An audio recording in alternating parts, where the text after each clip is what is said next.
16 ሚሊዮን 500 ሺህ ብር አሰባስበናል በአንድ ቀን ውስጥ ከምናምን ማለት ነው ጋይስ በጣም ነው የሚገርመው እንግዲህ እናንተ ደግሞ ብሄር ሳትለዩ ሃይማኖት ሳትለዩ ዘር ሳትለዩ ደግፋችኋል አመሰግናችኋለሁ በኢሳ ስምም እናመሰግናችኋለን ማለት ነው እንግዲህ የምትመለከቱት ከጀርባዬ ትልቅ ትራክ አለ ምግቦች አሉን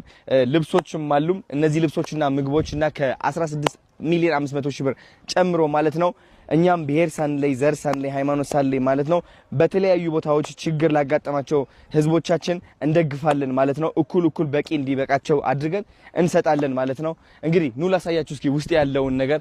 ወንድም አለም ና እስኪ በእናትህ እናሳያቸው እስኪ አሁን ዘይቱ እየተጫነ ይገኛል እንደምትመለከቱት ዘይቱ እየተጫነ ነው የሚገኘው እዛ ጋር ደግሞ ዱቄት አለ